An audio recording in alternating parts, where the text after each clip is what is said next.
हैं उनको हमने कवर अप किया था। और सुबह आपकी जो क्लास आई थी कल, वो क्या आई थी, आपके थ्योरी की वन शॉट आई थी, संबंध क्या होते हैं, संबंध के प्रकार, फलन क्या होते हैं, फलन के प्रकार वगैरह।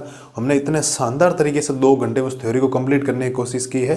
और जो भी नए बच्चे हैं उनको मैं बता दूं कि हम लोग वन शॉट कुछ इस प्रकार से पढ़ रहे हैं कि आज तक आपने अगर मैथमेटिक्स में कुछ भी नहीं पढ़ रखा है तो भी हमारा टारगेट है 100 आउट ऑफ 100 का, है ना। कल तक मैं 95 तक था, आज मैं इतना तक श्योर हो गया हूँ कि हमारा टारगेट कहाँ तक चला गया, 100 आउट ऑफ 100। हम किसी भी क्वेश्चंस को नहीं छोड़ने वाले, शानदार तरीके से जो जो एग्जाम में आ सकता है ना, जो एग्जाम के लिए इंपॉर्टेंट है, उन सब क्वेश्चंस को यहाँ हम लोग क्या करने वाले हैं, आपके कवर अप करने वाले। तो आज हमारी जो शुरुआत होगी वो आपके प्रश्नावली की हो रही है। और प्रश्नावली आपको बताओ तो पहले चैप्टर में 1.1 है और 1.2 है और विविध है। विविध का कोई भी क्वेश्चन इतना खास नहीं, मैं आपको पहले सीधा सिंपल सा बता दूं, विविध का एक भी क्वेश्चन हम लोग नहीं करेंगे। सबसे ज्यादा खास है 1.1 और 1.2। 1.1 में क्या है, संबंध और संबंध के प्रकार, समतुल्य, सम्मित और संक्रामक सिद्ध करना, वो बातें आपसे पूछेगा है या नहीं। और 1.2 के अंदर आपके एकेकी फलन और आच्छादक फलन। एकेकी क्या होता है, x1 और x2 बराबर आना चाहिए।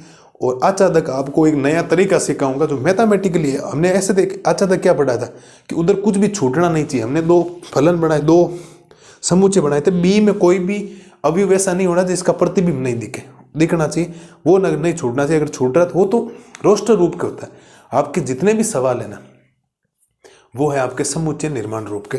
तो बढ़िया तरीके से आज के सेशन की शुरुआत करते हैं। तो बढ़िया तरीके से लाइक कर दो, शेयर कर दो, जिन बच्चों के पास भी इसको भेजना बढ़िया तरीके से भेज दो। तो हम लोग आपके 1.1 के पहले उदाहरण नंबर 3 की बात करते हैं, एग्जाम्पल नंबर 3। मैं वही एग्जाम्पल करवाऊंगा जो एग्जाम में आ सकते हैं। आप कतई ये नहीं सोचेंगे सर पहला क्यों नहीं करवाया, दूसरा क्यों नहीं। हम वन शॉट का मतलब, रैपिड रिवीजन का मतलब सारी चीजें यहाँ नहीं हो सकती। हम एग्जाम को टारगेट लेकर चल रहे हैं और एग्जाम के हिसाब से हम लोग बातें करने वाले।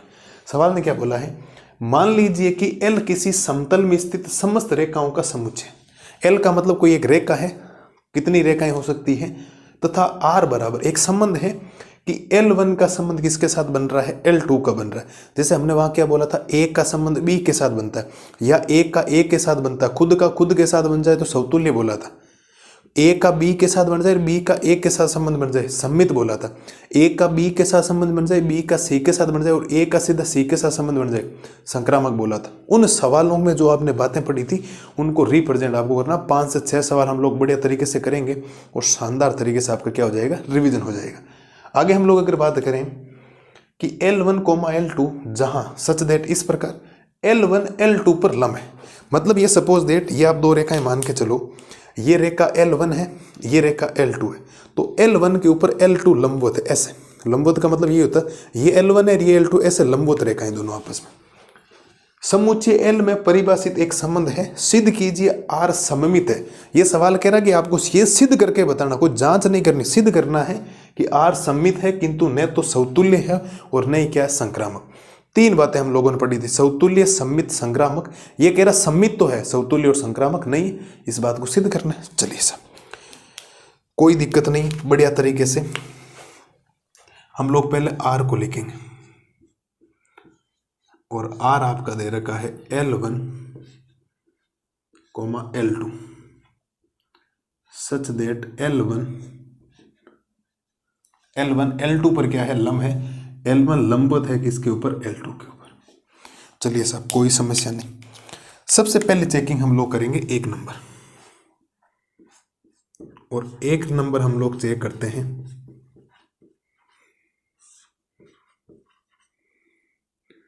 समतुल्य सम। क्या हम लोग चेक करेंगे इसके अंदर,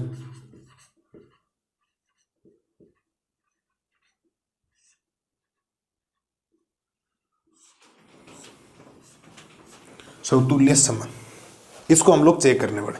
समतुल्य क्या होता है, खुद का खुद के साथ संबंध हो सकता है। एक बात बताओ, ये सपोज दैट L2 है, ये L1 है, तो L1 L2 पर लंब है, तो L1 ये है, L2 ये लंबवत है। क्या ये खुद खुद के लंब हो सकता है क्या?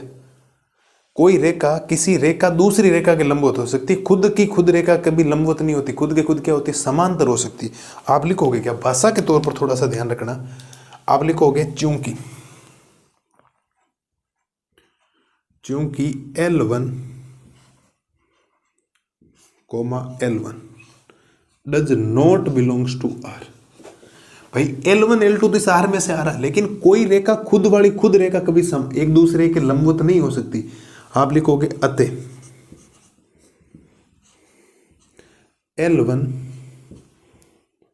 L1 के लंबवत नहीं है। थोड़ा सा थ्योरेटिकल चैप्टर है, कृपया करके होल्ड करिए, लास्ट तक रुकना, सारी चीजें समझ में आ जाएगी। कोई रेखा खुद की खुद रेखा के साथ समांतर नहीं हो सकती है। अतः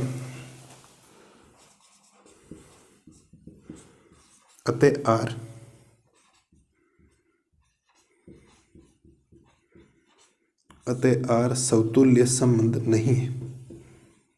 अतः आर समतुल्य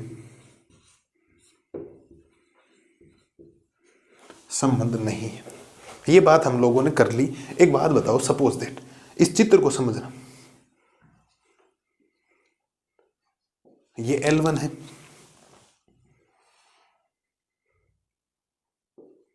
ये L2 है, ये रेखाएं समांतर है। मैं ये कह सकता हूं L1 L2 के समांतर है या L2 L1 के समांतर। एक ही बात देख लो, आप इसको ऐसा भी बना सकते हो, अगर आपने L2 यहां बनाया फिर आप L1 यहां बना सकते हो सकता है L2 L1 के लंबवत हो सकती है और L1 L2 के लंबवत हो सकता है, लेकिन खुद वाली रेखा खुद के लंबवत नहीं हो सकती। ये रेखा अपने लंबवत नहीं हो सकती। अगर आपने यहां एक और L1 बना दिया तो ये आपस में क्या हो सकती है, आपके समांतर हो सकती है। क्या हो सकती है साहब? समांतर हो सकती है, लेकिन लंबवत नहीं हो सकती। कारण बताता हूं, हमने जो वहां पर जो थ्योरेटिकल चैप्टर पढ़ा था ना, उसके अंदर हम लोगों ने ये सीखा था कि वहां पर जितने भी रूप थे ना वो रोस्टर रूप में थे। ये रोस्टर रूप नहीं, ये समुच्चय निर्माण रूप होता है। इसको क्या बोला जाता है? समुच्चय निर्माण रूप देकर जब बच्चों से पूछा जाता है ना, फिर कठिनाइयों का सामना करना पड़ता है उस बच्चे को और समझ में नहीं आता कि मुझे किस प्रकार से करना है। तो उम्मीद है कि जो सवाल आपको दिया गया है उसमें ये तो पहली बात तो आपको समतुल्य वाली समझ में आ गई होगी।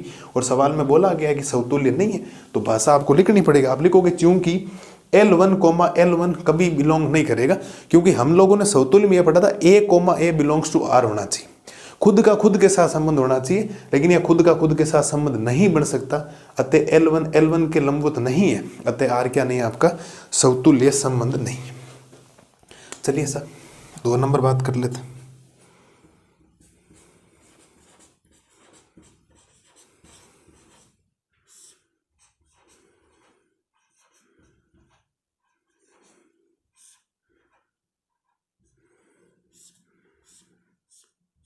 सेकंड हम लोग पढ़ेंगे आपके सम्मित संबंध, क्योंकि इसने बोला सम्मित तो है और सम्मित है क्यों बताओ। देखो L1 L2 के समान लंबवत हो सकती है, L1 L2 पर लंब हो सकती है और L2 L1 पर क्या हो सकती है, लंब हो सकती है। तो आप लोगों ने यही तो पढ़ा था, सम्मित का मतलब क्या होता है, A का संबंध B के साथ है तो B का संबंध किसके साथ होना चाहिए, A के साथ, उल्टा संबंध होना चाहिए, तब जाकर ये क्या हो जाएगी, चीजें आपके काम हो जाएगी। आप लिखोगे क्या, चूंकि L1, L2 बिलोंग कर रहा है R से, तो L2, L1 भी बिलोंग करेगा किसमें से, R में से। भाई अगर L1 L2 के लंबवत है, L1 L2 पर लंबवत है तो L2 L1 पर भी तो लंबवत हो सकती है। आप लिखोगे अतः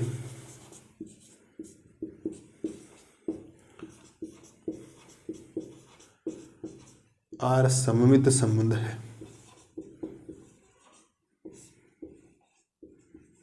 चिंता मत करो, चित्र बना रहा हूं, क्यों टेंशन ले रहा हूं।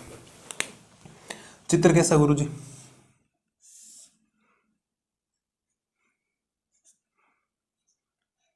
ये L1 है, ये L2 है और ये 90 डिग्री का कोण बन रहा है। चेक कर लो चाहिए आप लोगों को।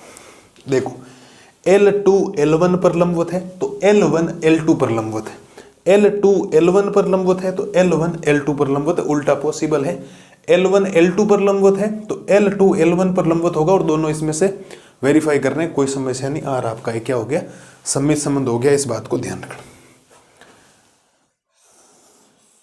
चलिए सर नंबर 3 हो जाएगा संक्रामक संबंध। देर से सुनते जाएं सारी बातें, चिंता मत करिए आप लोग, सारी चीजें आपके लास्ट में पकड़ में होगी, टेंशन लो मत।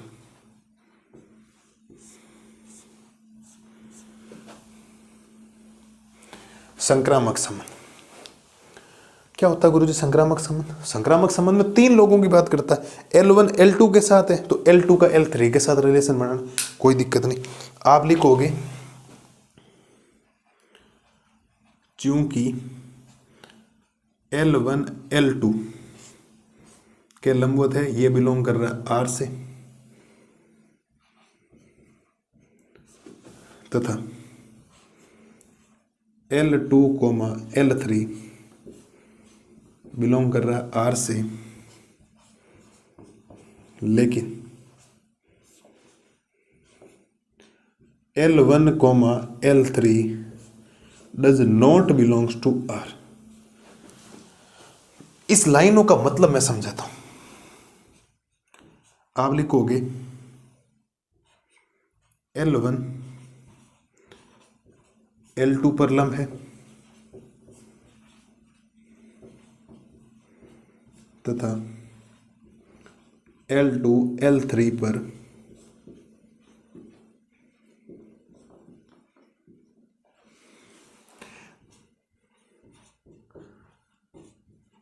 लेकिन L1 L3 के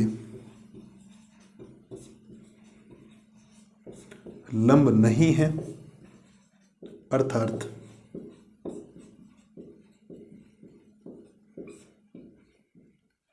समांतर है। अतः R एक संक्रामक संबंध नहीं है। हर टीचर का अलग अलग पढ़ाने का तरीका, मैं आपको इसको पूरा बढ़िया तरीके से समझा दूंगा, चिंता मत करो। हमने ये बोला कि L1 L2 पर लंबवत है तो L2 किसी एक रेखा और के लंबवत होगा, हम लोग पढ़ लेते हैं। अभी समझा देता हूं है क्या। चित्र के माध्यम से सारी चीजें बहुत इजी वे में समझ में आ जाएगी। समझना, देखो ये आपके पास है, मान के चलिए इसको हम लोग नाम दे देते हैं आपके L1, इसको नाम क्या दे देते हैं L2। भाई रेखा नीचे भी जा सकती है यहाँ पर। अब सवाल ने क्या बोला था, L1 L2 पर लंब है और L2 L3 पर लंब है। अगर ये L2 L3 पर लंब होगी तो कहीं ना कहीं रेखा L3 वाली ये नहीं आएगी क्या? भाई आप सोच के देखो, 90 डिग्री यही तो बना मेरे लाल और लालियों, ध्यान से देखो, ये देखो देखो भाई हमने क्या पढ़ा था, A का संबंध B के साथ, B का संबंध C के साथ, तो B से B कैंसिल हो जाएगा, A का संबंध C के साथ बनना चाहिए। L1 का संबंध L2 के साथ है, L2 का संबंध L3 के साथ है, तो L1 से L1 कैंसिल हुआ तो L1 का संबंध L3 के साथ बनना चाहिए। लेकिन हम कह रहे हैं L1 का संबंध L3 के साथ संबंध नहीं बन सकता, क्योंकि L1 L3 के लंब नहीं अर्थात समांतर है। मैं चित्र समझा रहा हूँ आपको, चित्र बनाना एग्जाम में कोई समस्या नहीं। अब एक बात बताओ, हाँ ये ठीक है कि L1 L2 पर लंब है और L2 L3 पर लंब है, अरे भाई लंब है पूरी, लेकिन ये L1 L3 के लंब है क्या? नहीं। लेकिन L1 और L3 क्या समांतर है? भाई ये दोनों रेखाएं आपस में क्या होगी, समांतर होगी ना। तो हमने ये तो लिखा, लेकिन L1 L3 के लंब नहीं है अर्थात समांतर है। अतः R एक संक्रामक संबंध नहीं। इससे लाजवाब कोई मेथड नहीं हो सकता, इससे सिंपल कोई मेथड नहीं हो सकता, इससे बढ़िया समझाने वाला कोई नहीं हो सकता। मैंने सीधा दिमाग में फिट कर दिया है, सीधी सिंपल सी बात है। आप दो रेखाओं के ऊपर लेकर चलो, ये आप इसको L1 मानो, ये L2 है। ये रेखा अपने खुद के लंब नहीं हो सकती। समतुल्य में खुद का खुद के साथ कनेक्शन चेंज करना होता है। समतुल्य में खुद का खुद के साथ संबंध है को कोई दिक्कत नहीं। ये कह रहा मैं खुद के संबंध, L1 कह रहा मैं खुद के लंबवत नहीं हो सकता, L2 खुद के लंबवत नहीं हो सकता, तो हमने बोल दिया L1 not belongs to R। इसका मतलब ये समतुल्य नहीं, बस आपको थोड़ी सी लिखनी पड़ेगी, ठीक है। दूसरी बात, ये L1 है, ये L2 है, तो L1 के लंब L2 आ सकता है।